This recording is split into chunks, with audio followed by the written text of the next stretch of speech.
Hi, friends, and welcome to a special, different episode of Yourbishtherapist podcast. Um, Surprise, I'm bringing you another episode this week. And the reason for that is I have decided to start doing like 15-minute short episodes there's just always so much to talk about. And sometimes I can't fit it in an hour, but doing a whole nother show for an hour would be, a lot of work. And it just didn't seem like a good plan. So this is what I'm experimenting with, bringing you YBT shorts. I don't know if that's what we should call it. If you all have any other clever names for it, the episodes, that would be great. But I'm going to bring you a myriad of things, through these shorts. So, for example, today, I'm going to talk a little bit about seasonal affective disorder, something that many people struggle with in different parts of the world. And it's just it's not often talked about with people. So that's kind of my jam, is just talking about stuff that other people don't talk about. I'm healing out loud because I almost died in silence. So this is part of that. And not every episode is going to be about that. For example, I'm going to do another short episode about Emily Simpson reposted me. What? So that's two now, Emily and Kyle. And I just feel really excited about it and wanted to share with you specifically what she reposted, what she said to me, et cetera, et cetera. And then I'm around Halloween, I'm going to do a short about me living in a haunted house. A listener DM'd me the other day and, listened to the podcast that I talked about that briefly. And they said, hey, you should, do an episode on that. And for Halloween, I was like, that's so genius. Yes, perfect. So every short will be, I don't know, a different topic, a different fun thing. It's going to be a challenge for me to keep it to 15 minutes. So that's also why I'm doing this, because I think it'll be a good testing of something that's not my strength, which is brevity is not my strength. I'm verbose, I'm flowery, I talk a lot, I talk in funny ways sometimes. And so this is also kind of like a growth exercise for me, I suppose, whatever you want to call it. So here's the thing. I think it's going to work great for you. I think it's going to work great for me. And, we'll see. So, and also, I don't know how many shorts I'm going to bring you per week, maybe two, maybe one. I have no idea. So, welcome to my brain and the creative process. And, who knows? We'll see where this leads. So today, let me talk about seasonal affective disorder. Seasonal affective disorder it's the acronym for it is SAD. I truly don't know if that was done on purpose.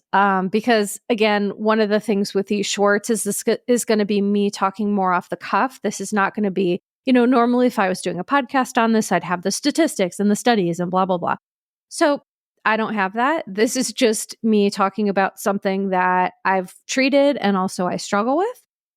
And I have some tips and tricks for people. I just feel like, everyone needs to hear this because it's something that, so here's how this came up. Today I was in therapy with my own Yourbishtherapist, who I adore very much and wouldn't know what to do without her. And I told her, you better buckle up because until one of us dies, this is forever. But anyway, so I've noticed a little bit of a dip in my depression, which I will say. So my diagnoses are major depressive disorder, which varies in terms of severity depending on weather and my health and, life circumstances and just the world being on fire, that sort of stuff. People trying to take away women's rights, all that sort of good stuff. So I noticed in the last week or so that I've just had a dip in terms of my depression and, I've felt more fatigued than usual. I've had more pain. I just haven't felt good. And here in Northeast PA, so again, I know I have listeners from all over the world. But in Northeast Pennsylvania, which is on the East Coast of the United States, it is rainy, snowy here more often than it is nice. So we'll get a couple good months of summer and then it's just gray. It's awful. And so my mood has definitely shifted. My body has shifted. And I was talking today about this in therapy, and I was joking about how I love to gaslight myself. And again, this is why I share all this is I love to gaslight myself and be like, bitch, get your life right. You're making excuses. This is nonsense. And then I go into therapy and it's like, why am I gaslighting myself? This is not nonsense. My life is right. I'm not a bitch. I'm great.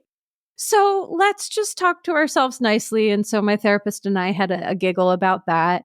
But also we just talked about how, she talked about how she struggles with that too. And for me, what I like about a therapist personally is, appropriate amounts of self-disclosure, just in terms of like, be a human, therapists are humans too. And so I think when they show their humanity, that's more validating than any intervention. And so my therapist does a lot of that with me, which I appreciate. And it's just like,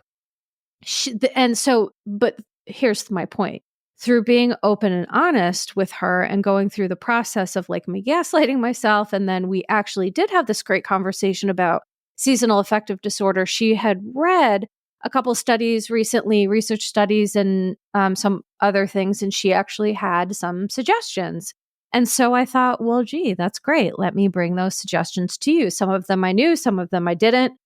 So the first thing with seasonal affective disorder is that for some people who it's just like lack of light, like our brains really struggle with the lack of light. And certain places, like for example, Alaska, where they'll have, weeks where it's dark, or, in Iceland, or, up towards the North Pole. So the lack of light just does something to our brains. And so the first thing I'm going to recommend is look up seasonal affective disorder lamp. For example, on Amazon, which I'm going to be honest, I don't love. I would rather support a small business, but I just don't have any around me that sell things like this. But the point is, look up seasonal affective disorder lamps, and it's not a lamp. It's more like for women who are listening and the gays. Hi, I don't know how many straight men, by the way, I've listening to this show. If you're a straight man and you listen, please reach out because you're underrepresented and I want to hear from you. But to all, my gays, my ladies who know exactly what I'm talking about, it's kind of like a makeup mirror light. And so I use it in the mornings. You're supposed to use it for an hour in the morning, like just when you're starting your day. So if you're doing your morning routine in the bathroom, having your coffee, whatever, you just literally sit it there and soak in the light. The one thing with a light like that for seasonal affective disorder, it has to be over 1,000 lux, which is how they measure that, I guess. I don't know. I'm not a scientist, but so it has to be over 1,000 lux, though. I do know that for sure. So that number one is something that's helpful. But if you're like me and constantly forget, so like I have it and I just don't use it as much as I should. So this is a reminder for myself as well. Oh, and by the way, another fun fact that I'm going to talk to you guys about is if you struggle to talk to yourself nicely, like I do, and again, a lot of that's just internalized, right, from growing up. But if you're someone who you were never talked to nicely or you don't talk to yourself nicely, I'm going to give you one tip, a hot tip that I've learned. Instead of calling myself something wildly inappropriate, I will call myself a silly goose. And here's why that's effective. Number one, it's adorable. And number two, it's hilarious. So when I call myself that, I just chuckle and I'm just like, oh my gosh, I am so cute. So if you struggle with being mean to yourself and calling yourself bad things, I suggest starting with silly goose. It's really helpful for me. So I hope that helps you too. Okay. Number two recommendation for seasonal affective disorder is it's kind of like squirrels storing nuts for the winter, except it's like taking something that you find pleasurable that you don't necessarily have access to in the winter. So, okay, let me give you an example of this. So, it's essentially taking like, if you like gardening, but there's also this Secret Lives of Mormon Wives that you've been wanting to binge, okay? Which, by the way, I hope you guys, my new episode is coming out next week and it's going to be great. So let's say you have been wanting to binge Secret Lives of Mormon Wives, but you also are an avid gardener. I am not, because none of my joints are made for that in any way, shape, or form. But I understand why people enjoy that. So now that it's going to start getting, fall, winter, dark, things like that. So you save binging the show until an apropos moment when you're having a hard time in the winter. Now, that is a silly example because, if you want to be in the know and you want to know what's going on right now, that doesn't work. But you get the point that I'm making here, which is just like, if you really want to if you're looking forward to doing something like a craft, learning how to knit, crochet, music, whatever it is that you're into, look forward to that and save it to deploy during the winter months that are tougher. And so it kind of gives you something to look forward to. And it also, it's a good like planning mechanism to help you feel kind of like you have control when you don't. But to make you feel like, okay, I mean, I'm joking because this actually can give you control, is to say, okay, so if I know I have a hard time in the winter months, wherever I live, whatever those months are, I'm going to do X, Y, and Z during those months. And honestly, when we talked about it today, I was like, yeah, that makes sense. I mean, for me, it won't be TV because my job is TV. That's my job. But for me, it might be something else, that's my homework, finding out what my nuts are that I'm going to store for the winter. So there we go. And then the last thing that I'm going to leave you with is, so I am an avid decorator. And for those of you who follow me on Instagram, at Yourbishtherapist on Instagram, I'm also on Facebook and TikTok, but mostly I post stuff on Instagram. And I love decor. Like in another life, I was an interior designer, or I did something when it came to home decor because I just love it. To me, my space needs to be aesthetically pleasing for me. That's a must. Absolutely has to. No ifs, ands, or buts.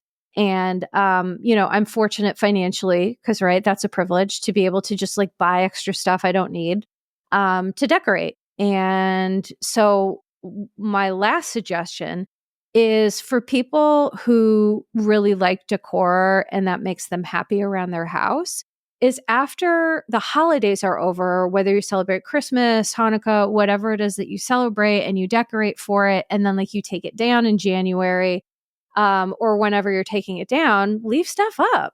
So who cares? Like I have 4 trees that I put in my home, which I know sounds a little wild. Only 2 of them are full size, and actually I have about 7. Listen, they're not all huge is what I'm trying to say. I'm already feeling judged by the audience. But anyway, so I'll take most of them down, but one I will leave up and put winter decorations. So lights, extra lights to me always help during the winter. So snowflake lights. You can also decorate trees with ribbon and all sorts of different things. I even have Jewish friends who don't celebrate Christmas, but they like a tree and they'll put it up. And here's my message. Whatever it is that makes you happy during the winter, if it's not hurting yourself or anybody else, just do it. And if people come over and are like, you still have up, Christmas decorations, who cares? And it's February, who cares? So the point is, do you save up things to do for the winter, reading a good book, starting a journal, whatever it is, do that. And the lamp, either getting the lamp, again, they're not expensive, or just, having more lights on in the house. This time of year, my husband he's always on me because the house, I just have every light on. And so I know that's not super eco-friendly, but for me, we do LED lights if you feel badly about that, because they're more more environmentally friendly. But at the end of the day, my mental health is important. And so that's what we do. So that's going to be my short for the day. Look at that, 15, almost 16 minutes. So yay. Thank you all for listening to this YBT short. Please let me know if you have any other cute, clever names for them. And I look forward to sharing more shorts with you in the future. And just regarding seasonal affective disorder, please remember you're not alone. We're all in this together. There are things you can do, and just take care of yourselves and each other. Ta-ta for now.